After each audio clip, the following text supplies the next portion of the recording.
Hello and assalamu alaikum. If you're new here, my name is Samia. Welcome to my channel. There's just something about the new year that makes it feel like if you don't fix everything right now, right here, then you're already behind. You're already starting off on the wrong foot. And everyone feels like they need to become like a completely new person basically overnight. There's new habits, new routines, new rules that they have for themselves, new expectations. And I'm starting my goals for the new year. I make a list, like it's categorized, right? And I have like my financial goals, my mental goals, my religious goals, my physical goals, and all of that, right? And it's really cute. But realistically, I start to feel like if I can't water every single part of my life all at once, it's not gonna grow. If you overwater a plant, it dies. Nobody overwaters a plant because they don't care. You do it because you're paying attention. You do it because you're checking like, oh, did I do enough? Does it need more? And somehow, that's the only thing that kills it. And January feels exactly like that. We overwater our goals, we overwater our habits, we overwater our routines. We wake up on January 1st like, okay, I'm gonna wake up early, I'm gonna work out every day, I'm gonna eat perfectly, I'm gonna stop doom scrolling, I'm setting a timer on all my apps, I'm gonna fix my sleep, it all starts today, I'm drinking more water, I'm saving more money, I'm reading more books, I'm healed, I'm disciplined, I'm gonna become my best self. Immediately. And then 2 weeks later, we're tired, we're confused, we don't know how to keep the momentum going because we had a really good 2 weeks and we're like, oh, wrap up 2026, give me 2027, maybe that's my year. By the end of January, we're completely burnt out and we're like, oh my god, can I really do this for 12 more months? Like, this is kind of crazy. And every year it's the same. Now, rewind. I've actually been studying neuroscience quite a bit lately, and it honestly ruined my ability completely to bully myself into changing. Once you understand how the brain actually works, you realize that a lot of this isn't even a motivation issue. Your brain loves the path of least resistance. Like, literally, it's wired to choose what's familiar, what's easy, and what gives you the relief the fastest. And when you try to change everything all at once, your brain doesn't hear growth. It hears threat, it hears instability, and it's like you're literally flooding your system. Because all different types of plants require different amounts of water, different amounts of sunlight, different types of treatment in order for them to grow. By the way, I don't have a green thumb, actually. Every plant I've ever tried to water has not really lasted, so take this with a grain of salt. I'm just taking the analogy that I heard and I'm running with it. But it literally floods your system. And that's the reason why we shouldn't start comparing our goals to either the person that we were in December, the person that we were last January, or to the people around us that are reaching their goals in a much more sustainable way, because it floods our system, which is why the plant analogy works so well. Plants don't grow faster when you pour more water on them. They grow when you water them just enough and you let them be. And our brains actually work the same exact way. Too much change too fast, it doesn't lead to growth. It doesn't lead you to meet your goals. It leads to burnout, to avoidance, and to snapping straight back into the old habits that you were trying to kill. That's why I think we really overestimate intensity and we underestimate consistency. We think that if we maybe care more and we try harder and we push more, everything's finally gonna click. I just have to do a little bit more. But sometimes more effort is actually just pressure. And pressure doesn't create the safety necessary to change. Your brain needs safety. It needs a safety net. It needs to know that it's okay enough to accept change that you're wanting to give it. One thing neuroscience talks about a lot is that habits are basically shortcuts that your brain has built to conserve your energy. Your brain doesn't want to think. It wants to automate as much as it possibly can. So when January comes around and you try to suddenly micromanage every behavior, every choice, every routine, you're basically asking your brain to work overtime. And it's like, no, absolutely not. Like, I can't handle this. So it starts rebelling. And that's why making bad habits harder actually works better than trying to rely on willpower, the path of least resistance.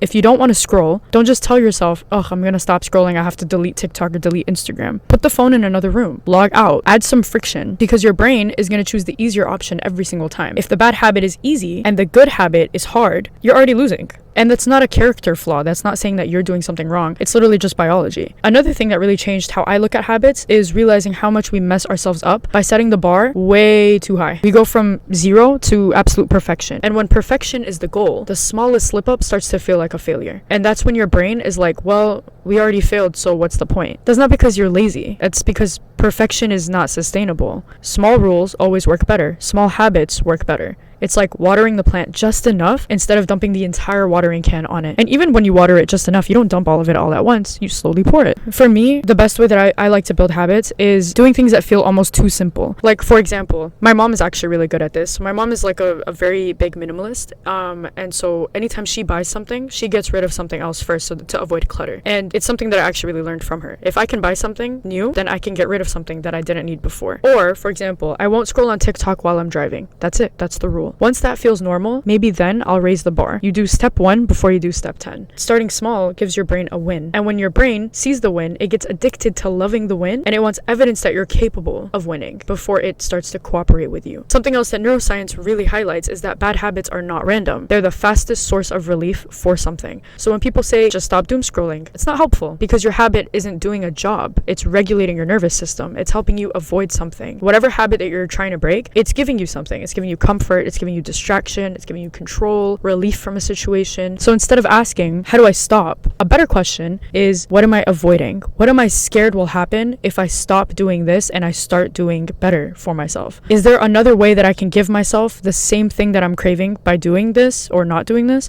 without hurting myself long term? You're not bad for overwatering your plants. You're not bad for overpouring into situations that maybe are not serving you. You're not weak for going back to old habits. You're not failing just because January isn't looking how you want it to look like. January is not going to turn you into a new person. You're just trying to feel okay, and that makes sense. January puts so much pressure on self-improvement that it turns this concept of care into like control. Like you start monitoring everything. You start counting your calories more. You start tracking how many times you're in the gym. You start calculating the hours that you're sleeping. And if you wake up at 8:01 instead of 8 o'clock, you're like, oh my god, I already failed the first test of the day. You're tracking everything, and suddenly getting better feels like this punishment because that's when you start to cross into this overwatering territory. Another thing that's helped me a lot is practicing not doing the bad habit instead of focusing on a new habit that I'm trying to build, because habits aren't just necessarily built, they're learned, and you have to unlearn them, and that unlearning requires a lot of patience. So if you're not patient with yourself, you're already failing at step 1. For example, I'm a chronic snoozer, like D1 level alarm snoozer. Okay, I snooze my alarms in my sleep. Instead of saying I'm never gonna snooze again, I just tell myself, okay, I'm not gonna snooze again today. Just one day. If I can do it today, I can do it tomorrow. And it's like skipping one unnecessary watering and realizing, oh, my plant's actually alive. It's gonna do just fine.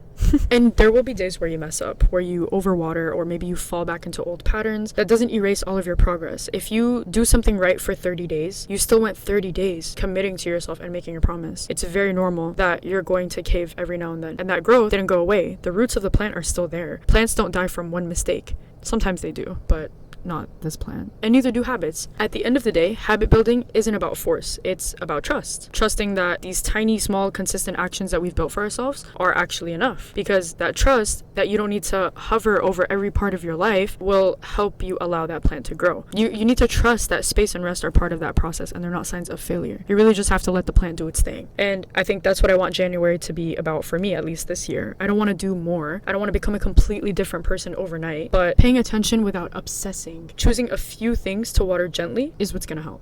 Because if you overwater a plant, it dies. And if you overwhelm yourself with habits, goals, expectations, you burn out. Growth lives in that little in-between stage when you're not watering anything. You've already poured what you can into it and you're just letting it do its thing. Not too much, not too little, just enough. So if this month feels heavy or overwhelming, you're likely not behind. There are 8 billion people in the world, and I promise you're not the only one going through what you're going through. You don't need to drown yourself in order to grow. Pick one thing, water it gently, step back, and let it do its thing. You're not failing, you're just learning how much care is actually needed. So this is your reminder to not overwater your plant and to not compare your plant to other plants, because every plant is different and requires a different level of water to grow. So if you take away anything at all, it's that. You don't grow by doing more all at once. You grow by doing just enough, consistently. January isn't about flooding your life with habits and expectations. It's about watering a few things very gently and just trusting that growth happens when you're giving yourself the space instead of the pressure. Thanks for coming to my TED Talk. Mic drop.